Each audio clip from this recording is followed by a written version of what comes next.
12 महिने उद्घाटन झालं, पाणी येत का नाही? अडचण काय? दुसरी गोष्ट, इथं पाणी असून गावाला 15 दिवस 16 दिवस बरेचसे लोक आधी चिरून घ्यायचं पब्लिकला, 22 दिवस लोकांना पाणी येत नाही. तुम्ही लोक तुमच्या मजा करता, गरम झोका असाल, सदस्य असाल, ज्याच्या त्याच्या हिशोबाने कुठे औरंगाबादला राहते, कुठं शहरात राहते. पण बाकीच्या लोकांचे का आले? फक्त गावात जाऊन पहा, कुठे विहिरीवर पहा, कोणत्या बोरवर पहा. ते उत्तर देतील ना, सांगा.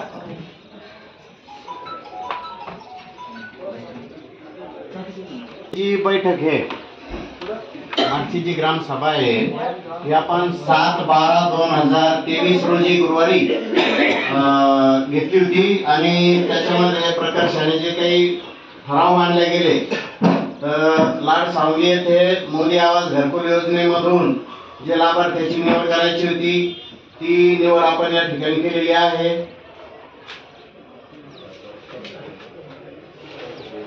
त्याच्यानंतर दुसरा विषय होता ग्रामपंचायत लाड सावंगी गावांतर्गत वाड्या तांडे वस्तीवर पाणी टँकर चालू करण्याचा जो ठराव होता, तो आम्ही पंचायत समितीला मागच्या 4 दिवसापूर्वी दाखल केला आहे. त्याची उसी माझ्याजवळ आहे.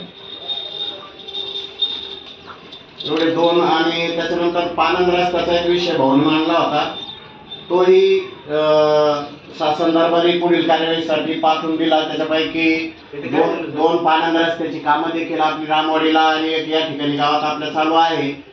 कोणतं दिले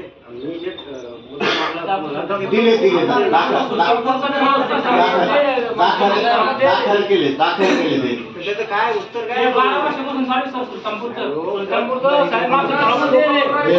हे बघा माईक घ्या तिकडे, एक माईक द्या तिकडे, माईक द्या, माईकवर सांगा. आणि एक जणांनी एका वेळी सूचना मांडली तर मलाही त्याचं व्यवस्थितपणे उत्तर येते. म्हणून सर्वांना विनंती आहे की आपला योग्य प्रश्न मांडा आणि योग्य उत्तर मिळवा. उभं अशी घाई नको. चला बोला. हॅलो सर, मी मागच्या मीटिंग मध्ये हा मुद्दा मांडला होता पालनला, की बा तुम्ही त्याचं काय केलं, वर काय उत्तर आलं.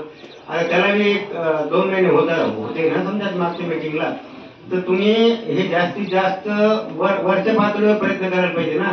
वर पाठवलं म्हणजे काय झालं नेमकं? आपण पाठवून मंजूर होईल का? जो काही आपला MRPSचा जो काही विभाग आहे पंचायत समितीला, त्यांच्याकडं आपले पानंद रस्त्याचे प्रस्ताव दाखल केलेले आहे. परंतु मध्यंतरी माननीय पालकमंत्री महोदयांनी पानंद रस्त्याच्या बाबतीत थोडासा ब्रेक लावला होता किंवा खूपच असे ठराव यायला लागले होते. म्हणून त्यांनी प्रत्येक गावातले 2-2-3-3 असे पूर्ण जिल्हाभर दिले. आणि मध्यंतरी 1 महिना 1.5 महिना थांबलं होतं. परंतु आता पुन्हा त्यांनी पानंद रस्त्याला मान्यता देण्याची मला वाटतं या DPDC मध्येच काहीतरी तरतूद केलेली आहे. ठीक आहे सर, आमचं तेच म्हणणं आहे की तुम्ही जास्तीत जास्त आमच्याकडनं MRPS कक्षाला प्रस्ताव केलेले आहे. हॅलो सर, मी स्वतः भोंगरे सरला भेटलो. तेव्हा मी हा विषय मांडला. त्यांनी सांगितले की तुम्ही रीतसर आमच्याकडे मंजुरीसाठी प्रकरण पाठवा, की जेणेकरून मला निधी किती लागला तुम्ही द्यायला तयार आहे. पण आता तुमचं जर समजा तिथं जात नाहीये प्रकरण मंजुरीसाठी, तर निधी कसं काय मिळणार आणि ते काम कसं होणार? त्यांनी मला शब्द दिला की तुम्ही फक्त बागडे नाना पण ते सांगितलं पाठवा. आता सगळं आपलं सरकार, आपलं पंचायतचं हे सुद्धा आपलं असून सुद्धा काम होत नाही याचं आम्हाला आश्चर्य वाटतं. उत्तर आहे का आता? आपण आमचं तेच म्हणणं आहे की त्वरित घ्या ना, फटाफट काम करा ना. तुमचं नवीन बॉडी येऊन तुम्हाला जर खात्री करायची असेल की आम्ही आमचं काम फक्त आमच्या कक्षापर्यंत प्रस्ताव देणं, त्याच्यानंतर ते प्रस्ताव तालुका समिती समोर ठेवणं, हे BDO तहसीलदार जे असतात त्याचे सहाय्यक त्या MRPSचे हे त्यांचं काम असतं. त्याच्यानंतर पुढे जिल्हा समिती असते. जिल्हा समिती DPDC मध्ये आपल्या गावाची प्रकरण ठेवायची सर्व जबाबदारी त्यांची असते.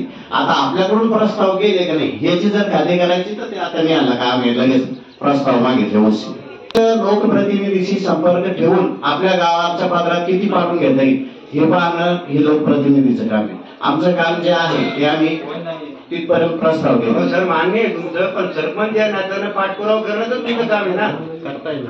त्याच्यावर मीच बोलणार आहे. आता हा संपू द्या ना भाऊ, संपला तुमचा सुलतानपूरवाले बाबा. हा भैया बोल. सुलतानपूर अक्षरशः रस्ता इतका खराब झालेला आहे सर, इथं 12 वर्षापासून चालू सर्वे तरी अजून रस्ता होत नाही. झालं का? ऐका, पहिल्या सुलतानपूरचा रस्ता जो सन्मान्य पालकमंत्री आणि तहसीलदार यांना दोन्ही सुद्धा प्रस्ताव दिलेले आणि ते आपले जवळपास मार्च ते आतमध्ये मार्गी लागतील अशी मला त्यांनी आश्वासन दिलेले. आता राहिलेला विषय बंडू छगन पवार यांच्या शेतापासून तर मुरुम खेड्यापर्यंत हा एक रस्ता. दुसरा लक्ष्मण कोंडके यांच्या शेतापासून तर मारुती मंदिर सुलतानपूर यांच्यापर्यंत. रत्नाजी सकाराम शिंदे यांच्या शेतापासून तर तेजराव भाडराव यांच्या शेतापर्यंत. हे रस्ते, तीनच रस्ते आपलं महत्वाचे आणि तिन्ही रस्त्याला आपण तहसीलदार, पालकमंत्री, हे पत्र पालकमंत्री सन्मानित यांच्या नावाने नाही, तहसीलदाराच्या नावाने वेगळे. ती फाईल आल्यावर मी तुम्हाला ती दाखवतो, वाटल्यास तुम्ही त्याची झेरॉक्स काढून घ्या. तुम्ही पालकमंत्री मोठ्याकडे गेले, चांगली गोष्ट झाली. अजून काही दिवस माझ्या सोबत चाला आणि आपण त्यांना विनंती करू आणि तो रस्ता मंजूर करू. धन्यवाद.